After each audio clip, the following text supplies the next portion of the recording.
So this morning early before the sun came, well, before the sun came out, I came down to the RV shed, and my thinking was basically just to do a little cleanup down here, but this stump is probably the biggest obstacle here. As you can see, it's big enough so that I wouldn't be able to drive that four-wheel drive truck over it without ripping out some of my oil pan and front suspension and such as that. This really should go, but it's maple, it's hard, and it's huge, and a lot of it is underground. So the first thing I did was took this old antique hoe implement and I dug around the roots as much as I could, and then I started sawing this thing up into sections rather than try to saw all the way through that at once. I basically cut it this way and that way, and my saw blade wasn't long enough really to go all the way through that way, so I cut it here, which I was doing that when my battery went dead. And I came back to it thinking, well, I believe I'll do some more cutting on this. I like the idea of breaking it down into sections. I'm using a this is a Ryobi battery powered chainsaw, 40 volt. I've got a 40 volt battery, 6AH, which is a little larger. Well, it's a good bit larger than the battery that comes with this. This battery was on Honey Babe's electric lawnmower, which we've had for over a year and we're very happy with. So what I'm going to do is just go back and cut on this stump some more. And keep in mind, I'm also working in conjunction with some very hot weather in the south where I live. So I may stop at any time and just decide that I've had enough. Maybe if I put you up here on top of the Toyota, maybe you can see better. Maybe. Try that. So, this is a chainsaw blade that's not absolutely sharp. I have cut down several trees yesterday with this same blade, as well as cutting all this stump. I have been trying to keep the blade out of the dirt. Sometimes I'm able to do that, sometimes not. There's a little hardware store over in South Carolina that sharpens my blades for me, and I've got some more in the box. If we need more blades, we can get more. So this is where I left off when the other battery went dead, and I'll go right back to it. One of the things I kind of have to do as I go along is make room for my saw. So if I'm going to cut here, I need to pull back dirt and stuff, whatever is here in the way, and it's in the way of my saw. Oh, something else I'll use, kind of forgot about it for a second. I'm 70 years old, and I get all the way down so that my squatting with my legs completely bent, I get a dizzy spell. I don't like that very much, but it started when the doctor put me on blood pressure medicine, and I decided just to deal with it rather than not take it. So sometimes when I sit, I get this old National Hot Rod Association portable stool to sit on so that I don't have to bend my legs that far. That way I can do work down low without having to deal with getting a bad dizzy spell. Let's try this. And all I'm doing is cutting the other side now. I think I'm also going to cut over here because I made a crossways cut to here that didn't go through, so I'm going to do that too. And one of the things I've noticed here is if I keep the blade in line with my old cut, I don't have to recut another notch through the whole length of the blade through the stump.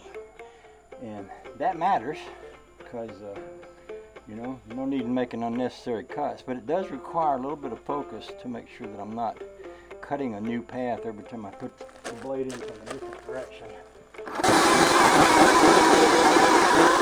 I guess I could talk about one more thing, because there's something else we're doing around here.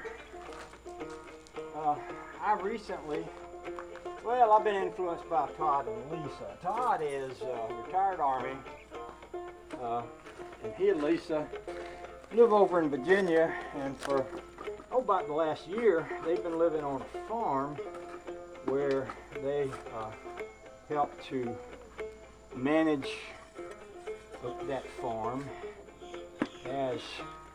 and they're also given some space where they can do their own farming.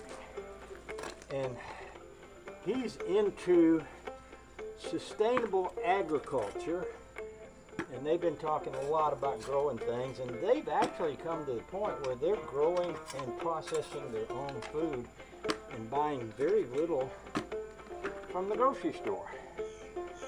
So I had decided to try to grow some tomatoes, because I'm in the South and southern grown tomatoes are just delicious. I want you to look how pretty that is out through there with the sunlight. I mean, it is beautiful. See, there goes my attention span, just taking it all to a whole new place. Beautiful morning.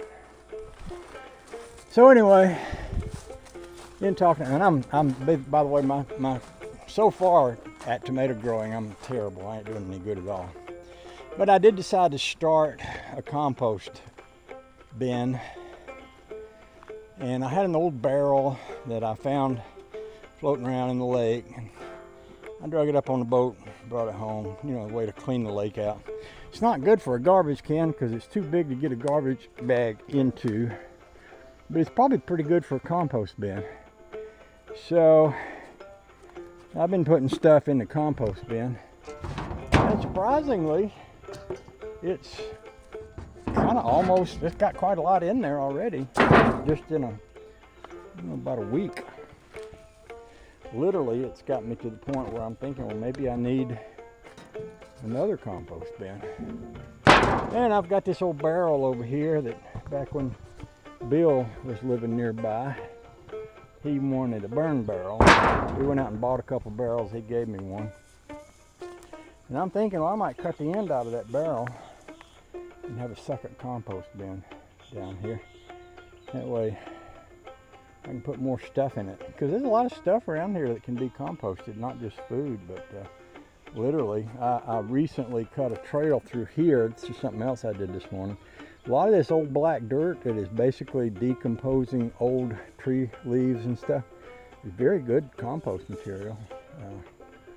So I cut down a part of this tree that was growing right across here this morning, and I cut down some little trees that were leaning over this way so that I can, right now I can drive my tractor or my golf cart or my lawnmower right in here, back right up to the compost bin, and then drive right out through there. So yeah, I've been doing a lot of stuff like that. I might turn into farmer peak here. I come from farmers. My family were farmers, sharecroppers.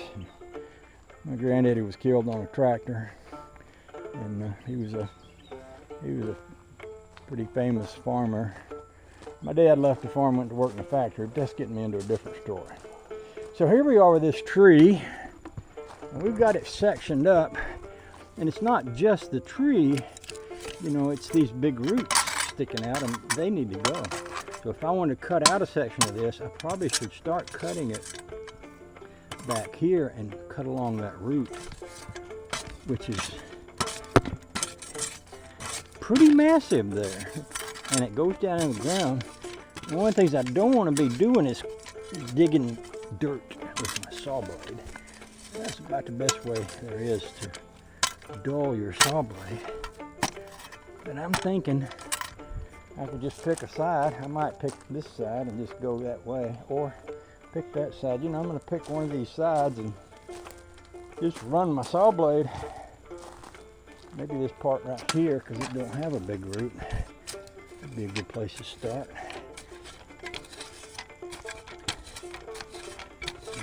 Maybe. Ooh. Might be interesting to see how that goes. I'll let y'all watch. I'm not sure what I'm going to do, but y'all can watch, and we'll talk about it as we go.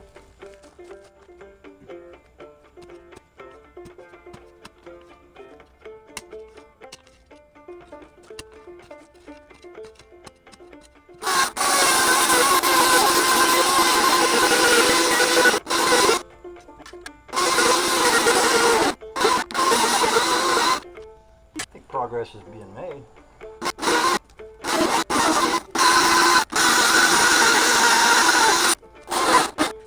You know, maple is pretty. It's pretty wood. It's used a lot in banjo making. Just look at that. Just look at that. My stump has a hole in it. That kind of seems encouraging, don't it? Okay. So, this doesn't have to be done all in one day, but it's a good start. So,